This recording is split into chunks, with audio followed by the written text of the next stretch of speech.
আসসালামু আলাইকুম।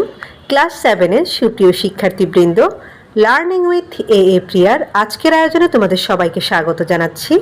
আমরা আজকে আলোচনা করছি তোমাদের ইউনিট 3 এর লেসন 2 থেকে, এবং আমাদের পেজ নাম্বার হচ্ছে 19। আর আমাদের লেসনটার নাম হচ্ছে Flora's first day at school, অর্থাৎ স্কুলের ফ্লোরার প্রথম দিন। তো আমি প্রথম পার্ট এ নিয়ে আলোচনা করব।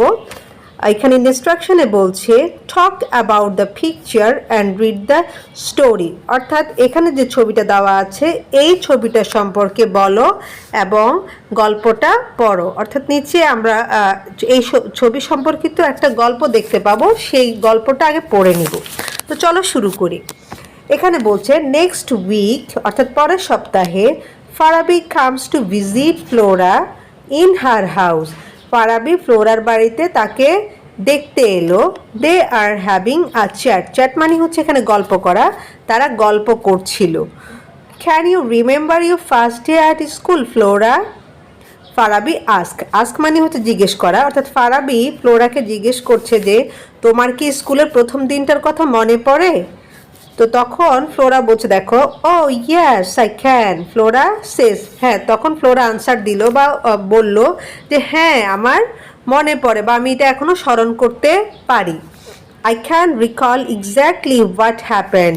রিকল মানে হচ্ছে স্মরণ করা, এক্স্যাক্টলি মানে হচ্ছে একেবারে ঠিকঠাকভাবে।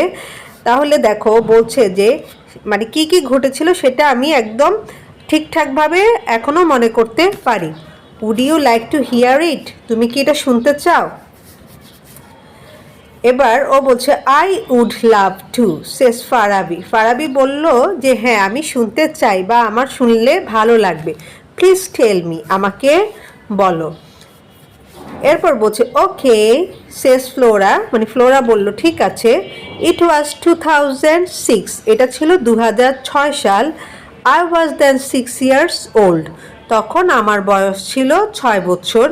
ওয়ান ডে মানে একদিন, মাই মাদার সেড, একদিন আমার মা বললেন, Flora you are going to start your school tomorrow. Tomorrow মানে হচ্ছে আগামীকাল, অর্থাৎ একদিন আমার মা বললেন যে ফ্লোরা আগামীকাল থেকে তুমি তোমার স্কুল শুরু করবে।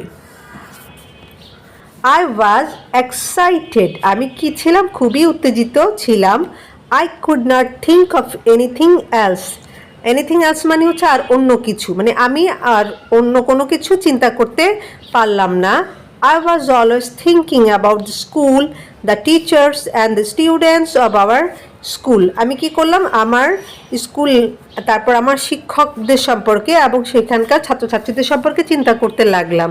মানে সে এতটা এক্সাইটেড ছিল যে সে হচ্ছে নিজের যে এই স্কুলে তার যাওয়ার কথা সেই স্কুল সম্পর্কে, সেখানকার টিচারদের সম্পর্কে এবং স্টুডেন্টদের সম্পর্কে চিন্তা করা ছাড়া বাকি অন্য কোনো কিছু সে চিন্তা করতে পারলো না। I could not even slip well that night, মানে এমনকি আমি সেই রাতে ঠিকমতো ঘুমাতেও পারলাম না। দ্য নেক্সট মর্নিং, মানে পরদিন সকালবেলা, my mother woke me up early in the morning, আমার মা কি করলেন? আমাকে সকাল সকাল ঘুম থেকে জাগিয়ে দিলেন। আই হ্যাড আ বাথ, মানে আমি গোসল করে নিয়েছিলাম। And foot on my best clothes, এবং আমার সবচেয়ে সুন্দর জামাটাই পরলাম। দেন তারপর আই হ্যাড ব্রেকফাস্ট, আমি সকালের নাস্তা করলাম। And started for the school with my mother, এবং আমার মায়ের সাথে স্কুলের উদ্দেশ্যে রওয়ানা হলাম। The school was not very far from our home, স্কুলটা আমাদের বাড়ি থেকে খুব একটা বেশি দূরে নয়। So we walked all the way, তাই আমরা কি করলাম? মানে পুরাটা রাস্তা হেঁটেই গেলাম, মানে আমরা হেঁটে স্কুলে গেলাম, এরকমই বোঝাচ্ছে। তো এই প্যাসেজটা তোমাদেরকে খুব ভালোভাবে বুঝতে হবে, কারণ এই প্যাসেজের প্রেক্ষিতে আমাদের নিচের যে কোয়েশ্চেনগুলো রয়েছে সেগুলোর আনসার দিতে হবে। এখন দেখো আমি পার্ট বিতে যাচ্ছি। পার্ট বিতে কি বলেছে? এখানে বলছে সে whether the following statements are true or false. হ্যাঁ, whether সে মানে হচ্ছে বলা, হ্যাঁ, whether মানে হচ্ছে কি না, আর ফলোয়িং মানে হচ্ছে নিচের, স্টেটমেন্ট মানে হচ্ছে তথ্য, অর্থাৎ নিচের যে তথ্যগুলো দেওয়া আছে বা যে বর্ণনাগুলো দেওয়া আছে সেগুলো সত্য কি মিথ্যে সেটা বলবে। ইফ ফলস, যদি মিথ্যে হয়, গিভ দ্য কারেক্ট ইনফরমেশন, তোমরা কি করবে, সঠিক যে ইনফরমেশন সেটা দিবে, সঠিক তথ্যটাই কিন্তু আবার জানাতে হবে। তো দেখো প্রথমটাই বলছে Farabi and Flora are talking at school, অর্থাৎ ফারাবি এবং ফ্লোরা স্কুলে কথা বলছিল না। তো ফারাবি এবং ফ্লোরা কোথায় কথা বলছিল, ওই যে ফ্লোরার বাসায়, যেহেতু ফারাবি ফ্লোরার বাসায় আসলো তাই না, ইন হার হাউস কথাটা লেখা আছে। সো এটা যেহেতু ফলস, আমরা আনসারটা এইভাবে দিব যে Farabi and Flora are talking at, এ পর্যন্ত ঠিক রাখবো এরকম করে। এরপর বলবো যে ফ্লোরাস হাউস, ফ্লোরার বাড়িতে।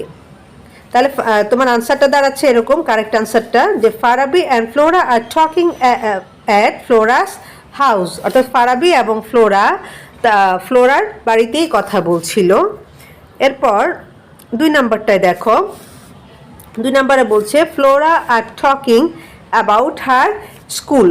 হ্যাঁ, ফ্লোরা তার স্কুল সম্পর্কে কথা বলছিল, এটা ট্রু, কারণ পুরো প্যাসেজটাই হচ্ছে ফ্লোরার স্কুলের প্রথম দিন নিয়ে, ঠিক না। তারপর দেখো 3 নম্বরে বলছে Flora first went to school at the age of 6, Flora 6 বছর বয়সে প্রথম স্কুলে গিয়েছিল।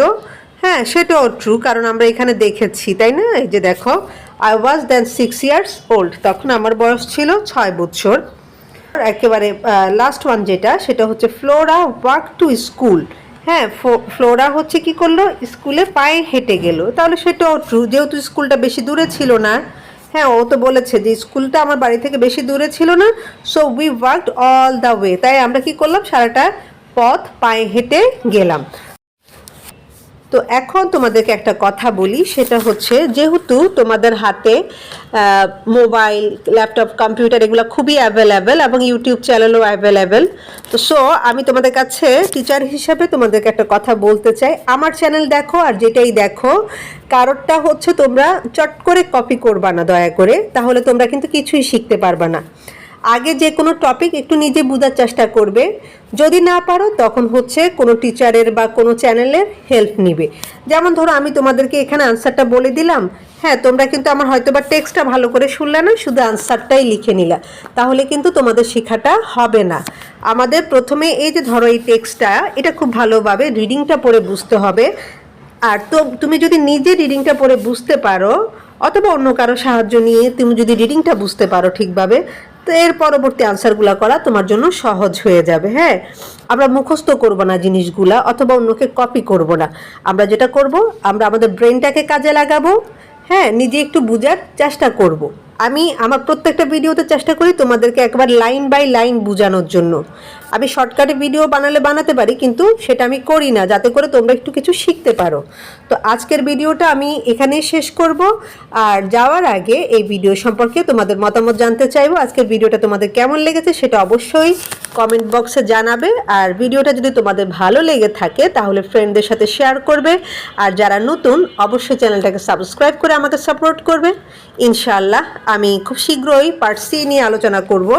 আর সে পর্যন্ত তোমরা সবাই ভালো থাকো, সুস্থ থাকো।